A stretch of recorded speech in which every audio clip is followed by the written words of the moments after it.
बिस्मिल्लाहिर्रहमानिर्रहीम अस्सलाम वालेकुम फ्रेंड्स, मैं हूं अबू बकर। आप देख रहे हैं अरहम कलेक्शन। तो जी फ्रेंड्स, आज के सेशन में इंशाल्लाह लेडीज़ बैन नेक इसके बारे में मुकम्मल डिटेल आपके साथ शेयर की जाएगी। तो सबसे पहले यहाँ पे अगर विड्थ वाइज बात की जाए तो 1 इंच और हाफ पॉइंट हमने यहाँ पे अपनी जो फ्रंट पट्टी है इसकी विड्थ रखी है। आप इसको 1 इंच भी रख सकते हैं, अपनी मर्जी के मुताबिक, अपनी पसंद के मुताबिक भी इसको एडजस्ट कर सकते हैं। तो यहाँ पे 13.5 हमने यहाँ पे लेंथ ली है। और बटन टेक की अगर बात की जाए तो वो आप देख सकते हैं 13.5 इंच के राउंड अबाउट है। यहाँ पे इसकी विड्थ की अगर बात की जाए तो 1 इंच से 1 पॉइंट हमारा कम है।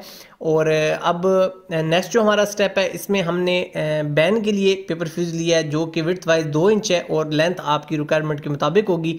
इस पैटर्न की मदद से हमने इसको कट ड्राफ्टिंग की है। इसकी इस बैन की जो ड्राफ्टिंग है या इस पैटर्न की जो ड्राफ्टिंग है वो आई बटन में इसका लिंक आ रहा है। आप इसको वीडियो को वॉच करके इसकी ड्राफ्टिंग सीख सकते हैं या यहाँ पे इसका स्केच आप बना सकते हैं। सबसे पहले हम अपनी पट्टी की फ्यूजिंग की तरफ जाते हैं।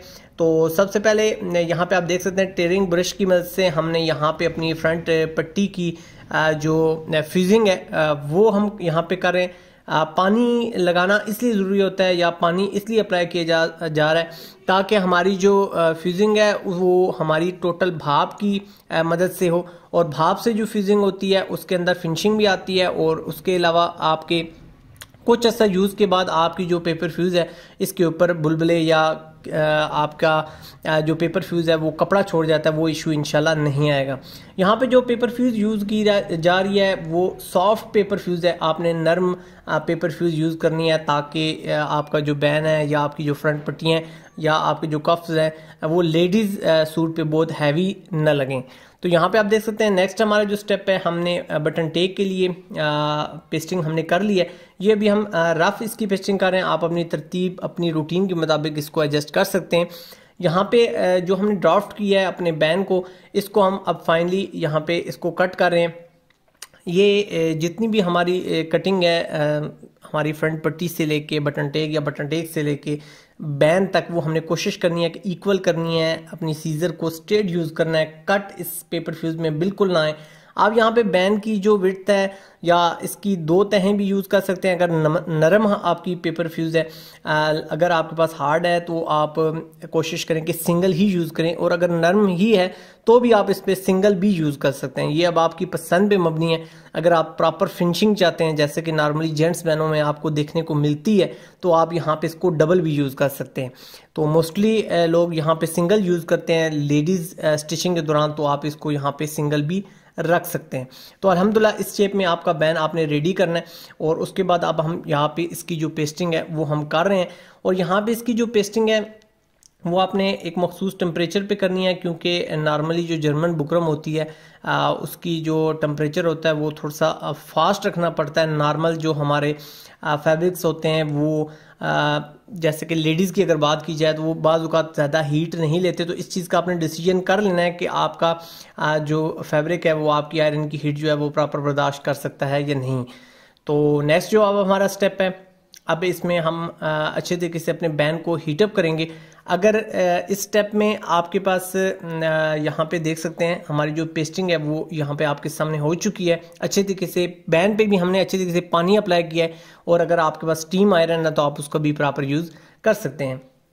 नेक्स्ट स्टेप में अब इसको अगर आपके पास ये चीज़ अवेलेबल है तो आप इसको ज़रूर यूज़ करें। अच्छी टेक्नोलॉजी है या अच्छी एक आपके बैन के अंदर एक फिनिशिंग आती है, इसको 2-in-1 टेप बोला जाता है। अच्छी तरह हीट अप करने के बाद बैन को आप इसके ऊपर आप इसको रख सकते हैं। इसको डबल टेप भी बोला जाता है ताकि बैन के अंदर जो हमारी फिनिशिंग है वो दोनों तरफ पे एक जैसी हो जाए। ये इंशाल्लाह आगे जाके इसको आप देखेंगे या थंबनेल में भी आपने इस चीज़ को अच्छे तरीके से वॉच किया होगा कि जो बाज़ औक़ात अगर 2-in-1 टेप को यूज़ ना किया जाए तो हमारा जो बैन है वो अंदर की तरफ से कपड़ा उसका उखड़ा उखड़ा नज़र आता है।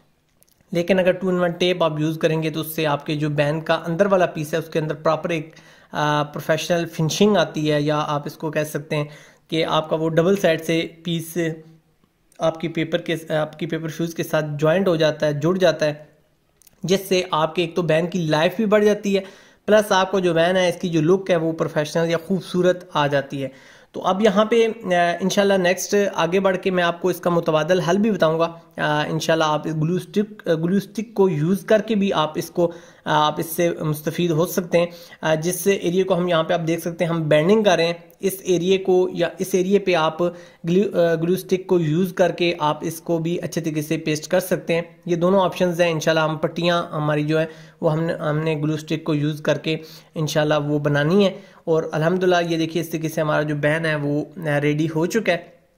और यहाँ पे अगर बटन टेक की बात की जाए तो बटन टेक भी हमने इसी तरीके से अच्छे तरीके से इस पर पानी का अप्लाई किया है। और पानी अप्लाई करने के बाद ट्रेनिंग ब्रश की मदद से या शावर की मदद से आप इसको आयरन की मदद से अच्छे तरीके से इस हमारी जो पेपर फ्यूज़ है इसको पेस्ट करें। और नेक्स्ट हमारा जो स्टेप है, जितने भी हमारे बैंडिंग एरियाज हैं इन पे आप ग्लू स्टिक को आप यूज़ करें। ये किसी भी बुक सेंटर पे इजीली मिल जाती है, बहुत ज़्यादा कॉस्टली भी नहीं होती और इससे आप अच्छे तरीके से फ़ायदा उठा सकते हैं। आपका जो काम है वो फिनिशिंग में बन सकता है। तो इस तरीके से एक स्टेप फोल्डिंग के बाद आपने अच्छे तरीके से यहाँ पे पानी अप्लाई कर लेना है। इससे क्या होगा कि आप देखेंगे नेक्स्ट स्टेप में कि आपकी जो पट्टी है वो प्रॉपर हमारी जो बैंडिंग है वो उसकी फिनिशिंग में बैंडिंग हो चुकी है। तो इस तरीके से बनी हुई हमारी जो पट्टियाँ हैं वो अगर एक दिन या 2 दिन या इवन कि आपको एक वीक भी रखनी पड़ जाए तो आपके लिए कोई इंशाल्लाह इशू नहीं होगा। बाज़ औक़ात आप हमारी जो ख़र्चा है या हमारे जो पट्टियाँ होती हैं वो हम बैंडिंग करके अगर रखते हैं एक से दूसरे दिन भी तो उनके अंदर जो फिनिशिंग है वो प्रॉपर नहीं रहती। लेकिन इंशाल्लाह अगर इस मेथड को यूज़ करते हुए आप अपनी फ्रंट पट्टियाँ या अपने बैन को बनाएंगे तो इंशाल्लाह आपकी जो फिनिशिंग है वो देर कायम रहेगी और इसके अलावा आपको काम करते हुए भी इंशाल्लाह मज़ा आएगा। तो यहाँ पे जो हमारा कट है वो इस तरीके से आपने लगाना है। लेडीज़ जो हमारी पट्टी है वो जेंट्स की निस्बत मुखालिफ होती है। जेंट्स में हमारी जो पट्टी होती है वो लेफ़्ट साइड पे होती है और लेडीज़ में हमारी जो पट्टी है वो राइट साइड पे होती है। तो इस चीज़ का आपने ज़रूर ख्याल रखना है। और यहाँ पे आप देख सकते हैं कि हम अपनी जो पट्टी है वो उल्टी साइड से बना रहे हैं अगर नॉर्मली आप जेंट्स हिसाब से देखें तो यहाँ पे आप देख सकते हैं। अब यहाँ पे हमारा कट है उसको हमने मेजर कर लिया है, वो लेंथ वाइज होता है। यहाँ पे 11.5 इंच के करीब हमने अपना कट लगाना है। बाकी जो हमारा साइज़ होगा वो हमारा ठोके के बाद का होगा। तो तकरीबन हम यहाँ पे जो पट्टी रेडी करने जा रहे हैं वो तकरीबन 12.5 इंच के करीब है। 1 इंच यहाँ पे हमने कट के लिए एडवांस कट भी आप लगा सकते हैं, बाद में भी लगा सकते हैं, ये दोनों ऑप्शंस आपके पास अवेलेबल हैं। तो यहाँ पे बिल्कुल मिडल से थोड़ा सा अंदर की तरफ करके हमने 1 इंच विड्थ में यहाँ पे कट लगाया और यहाँ पे अब हमने इस कट को यहाँ पे फाइनल शेप दे लेनी है अंदर की तरफ। इसको थोड़ा सा सीधा भी आप रख सकते हैं और थोड़ा सा अंदर की तरफ तिरछा भी रख सकते हैं अपनी पसंद के मुताबिक। मुख्तलिफ टेलर्स जो होते हैं वो इसको थोड़ा सा टेपर रखते हैं, तो ये आपकी पसंद है। मेन टेक्निक्स जो होती हैं बनाने की वो यही होती हैं। बाकी आप इसमें अगर कोई अपनी पसंद के मुताबिक चेंजेस करना चाहें तो वो आप ऐसे कह सकते हैं कि एक्स्ट्रा होती हैं, वो आप अपनी मर्ज़ी के मुताबिक इसको एडजस्ट कर सकते हैं। तो यहाँ पे आप देख सकते हैं तकरीबन 1.5 पॉइंट पे हमने अपनी पट्टी को बाहर की तरफ निकाल लिया है और यहाँ पे अपना निशान लगा लिया हमने अपनी फ्रंट पट्टी को रख के। और अब वहाँ तक कट हमने लगा के अपनी जो हमारी पट्टी है इसको हमने कट पट्टी है इसकी जो फाइनल शेप है वो हमने दे लेनी है। तो ये जो एक्स्ट्रा हमारे रेशे हैं इनको बैंडिंग से पहले ही आपने अच्छे तरीके से इस तरीके से ट्रिम कर लेना है। उसकी लॉजिक या मंतक ये है कि इससे आपकी जो पट्टी है एक तो आपको डिस्टर्ब नहीं करेगी और देन आपकी जो पट्टी है वो खूबसूरती के साथ बनेगी। तो इंशाल्लाह आप जब इन तमाम एक्सपेरिमेंट्स हैं इनको जब आप प्रैक्टिकल करेंगे तो आपको एक वाज़े तब्दीली इंशाल्लाह अपने काम में महसूस होगी।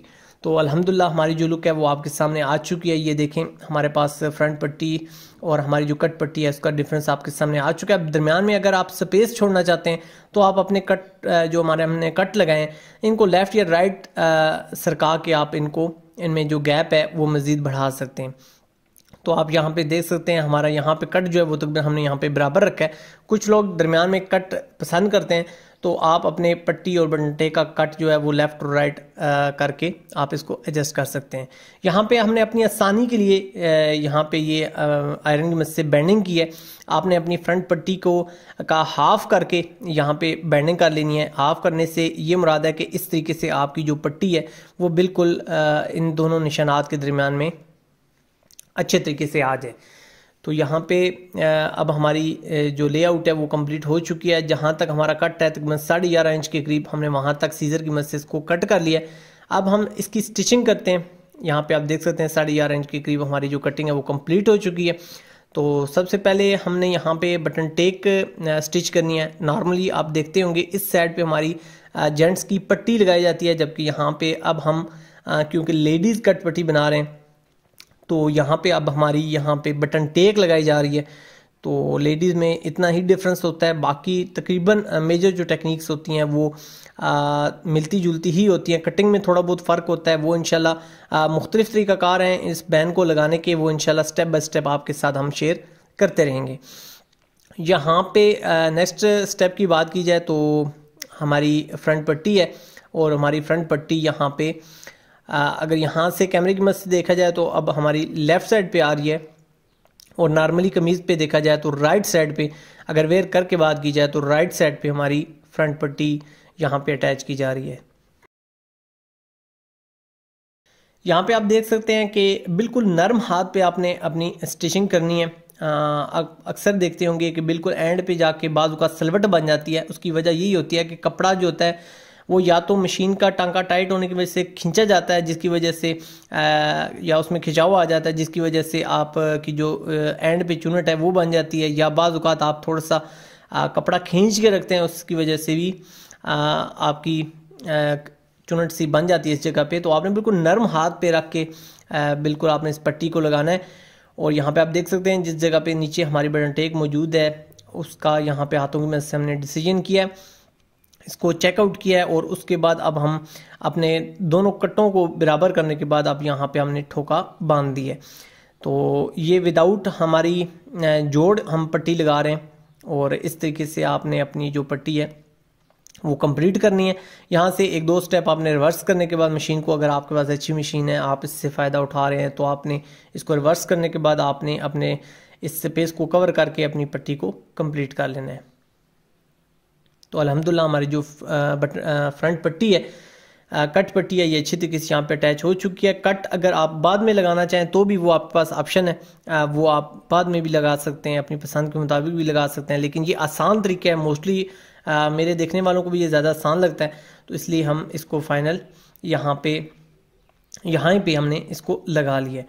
तो अगर बैन की बात की जाए तो अब इसके साथ हमने बिल्कुल हमारी जो पेपर फ्यूजिंग है इसके बिल्कुल साथ हमने बिल्कुल जोड़ के नहीं, नॉर्मल सा आपने हटा के लगाना है, ताकि जब हम इसको पलटाएं तो हमारा जो बैन है वो फिनिशिंग के साथ यहाँ पे इसकी लुक आए। तो अब यहाँ पे हमने नॉर्मल सा मार्जिन छोड़ते हुए अपनी जो सीज़र है इसकी मदद से हमने इसको कट कर लेना है, हल्के हल्के से कट लगा देने हैं इस पर, और इस कट से इंशाल्लाह आपकी जो बेंडिंग है वो खूबसूरती के साथ आएगी। तो अल्हम्दुलिल्लाह बेंडिंग के बाद हमारा जो बैन है इसकी जो लुक है वो आपके सामने आ चुकी है। और अब हमने इसके ऊपर आयरन करनी है, और आयरन हमने बिल्कुल कॉर्नर पे जाके करनी है ताकि 2-in-1 टेप से बिल्कुल हमारा जो बैन है वो प्रेस ना हो। और अब यहाँ पे हम हाले की छांटी कर रहे हैं। आप देख सकते हैं हमारा हाला बड़ा है, हाला हमारा छोटा है और बैन हमारा बड़ा है, तो इस तरह हमने यहाँ पे गुलाई देनी है। और ये जितनी गुलाई आप खूबसूरती के साथ देंगे इतना ही आपका बैन खूबसूरती के साथ बैठेगा। लेडीज़ बैन इसकी मुख्तलिफ तरीक़ाकार होते हैं। बाज़ बैन आपने स्ट्रेट बैन भी देखे होंगे जो पीछे से बिल्कुल सीधे बैठे हुए होते हैं और आगे से उनकी गुलाई होती है, या बाज़ बैन आपने ऐसे देखे होते हैं जो बिल्कुल पीछे से सीधे होते हैं और आगे से वी शेप में बैठे होते हैं। इंशाल्लाह ये स्टेप बाय स्टेप हमारी आने वाली वीडियोज़ होंगी, इंशाल्लाह उनमें आपके साथ हम डीपली ये तमाम टेक्निक्स शेयर करेंगे। तो इस तरीके से अब हमने अपने हाले की सेटिंग की है, और हाले की सेटिंग आपने कोशिश करनी है बिल्कुल परफेक्ट नहीं रखनी, माइनर सा आपने कम रखना है। यहाँ पे ये जो कपड़ा ये हमारा लीलन टाइप है, तो यहाँ पे हमने इसको माइनर सा कम रखा है ताकि हल्का सा इसके अंदर हम खिंचाव दें या दबाव दें तो हमारी जो फिनिशिंग है वो प्रॉपर आ जाए। बिल्कुल परफेक्ट रखेंगे तो फिर आपको बिल्कुल नरम हाथ पे अपने बैन को लगाना पड़ेगा। और असल जो तरीक़ाकार तो यही है कि आप इसको बिल्कुल परफेक्ट रखें और इसको नरम हाथ पे ही चढ़ाएं, तो फिनिशिंग में आपका बैन बैठता है। तो यहाँ पे सेंटर में आने के बाद अब यहाँ पे जो तीरे की हमारी सिलाई है इस पे आपने निशान विजिबल कर लेना है अपनी चाकमट्टी की मदद से, और यहाँ पे आप इसको मेजर कर लें। यहाँ पे आप देख सकते हैं 5.5 तक में एक पॉइंट हमारा कम साइज़ आ रहा है, तो दूसरी साइड सेम साइज़ इसी तरीके से आप मेजर कर लें। अगर तो आप यहाँ पे आपने माइनर सा तीरा डाला हुआ है जो इंशाल्लाह आगे जाके इसकी जो कटिंग है वो आपके साथ मैं शेयर करूँगा शॉर्ट टाइम में, ताकि आपको अच्छी तरीके से समझ आ सके।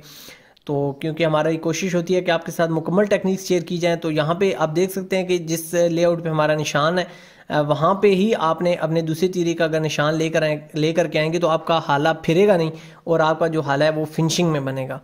तो यहाँ पे अल्हम्दुलिल्लाह आप देख सकते हैं कि हमारा जो बैन है वो प्रॉपर अटैच हो चुका है। अब इस पे आपने इसको रीचेक कर लेना है। अब यहाँ पे देखें हम इसको रीचेक कर रहे हैं, अपने बैन को कॉर्नर से इस निशान तक आपस में मिला रहे हैं। यहाँ पे आप देख सकते हैं हल्का सा अगर आपको डिफरेंस महसूस होता है तो आप इसको यहाँ पे क्लियर भी कर सकते हैं। इससे क्या होगा कि बिल्कुल इंशाल्लाह अगर आप इसको प्रैक्टिकल करेंगे तो आप देखेंगे कि आपको नाखन भर भी इसमें इंशाल्लाह फ़र्क देखने को नहीं मिलेगा। आपका हाला फिरेगा नहीं, आपका टाइम बचेगा और आपकी जो सूट है वो फिनिशिंग के साथ इंशाल्लाह बैठेगा। तो यहाँ पे आप देख सकते हैं ये जो सिलाई हमने अटैचिंग के दौरान फर्स्ट लगाई है ये आपकी अंदर की तरफ थोड़ी आनी चाहिए और यहाँ पे हम अपने बैन को फाइनल फिनिशिंग दे रहे हैं। हम ऑल राउंड हम इस पे जो स्टिचिंग है वो अप्लाई कर रहे हैं। तो इस तरीके से आपने नॉर्मली गुलाइयों में बिल्कुल बारीकी के साथ, आराम के साथ, तहम्मुल के साथ आपने इसकी गुलाई देनी है या स्टिचिंग करनी है। उसकी वजह ये होती है कि ये गुलाइयाँ या ये जो स्टिचिंग होती है या ये जो पॉइंट्स होते हैं ये मेजर पॉइंट्स होते हैं आपके काम को चेक करने के, आपके हाथों की सफाई को चेक करने के लिए। तो इसलिए आपने यहाँ पे थोड़ी सी जल्दबाजी नहीं करनी ताकि आपका काम खूबसूरती के साथ, फिनिशिंग के साथ आए। और यहाँ पे आप देख सकते हैं हमारे लेआउट के साथ लेआउट यहाँ पे मैच हो रही है, तीरे की सिलाई के साथ हमारा जो लेआउट है वो मैच हो रहा है। और अब यहाँ से हमने सेंटर के साथ सेंटर भी मैच करना है और लास्ट वन इंशाल्लाह क्लैरिटी के साथ या बिल्कुल फिनिशिंग के साथ आपका बैन जो है वो प्रॉपर अटैच हो जाएगा। तो जहाँ से हमने सिलाई शुरू की थी वहाँ से दोनों रेशे हमने उल्टी साइड से निकाल के गिरा कर लेने हैं और यहाँ पे कोशिश करनी है आपने सिलाई से सिलाई मिलानी है। 10-12 टांके उठाने के बाद आपने इसी तरीके से दोनों रेशे निकाल के अच्छे तरीके से गिरा कर देने हैं। और ये एक अच्छे टेलर की निशानी होती है। आप काम के अंदर जब आप उससे इंसाफ करेंगे तो इंशाल्लाह आपका काम इस तरीके से प्रॉपर बैठेगा। तो अल्हम्दुलिल्लाह बैन हमारा आपके सामने आ चुका है। इंशाल्लाह नेक्स्ट किसी वीडियो में ये जो हमारे स्लीव्स हैं इनकी भी जो चुनट्स कैसे डली हुई हैं प्रॉपर इंशाल्लाह आपके साथ शेयर करेंगे। कटिंग की बात की जाए तो नॉर्मली ये जेंट्स कटिंग का कंसेप्ट हमने लेडीज़ के ऊपर यहाँ पे इसको अप्लाई किया है। आप देख सकते हैं कि तकरीबन 1.25 इंच या 1.5 इंच हमने अपने जो बैन की शेप है वो हमने इसके ऊपर ऐड की है। तो होप सो आज की वीडियो में आपको बहुत कुछ सीखने को मिला होगा। आपसे मुलाकात होगी नेक्स्ट किसी ज़बरदस्त यूनिक से सेशन में। जब तक के लिए सोहने रब दे हवाले।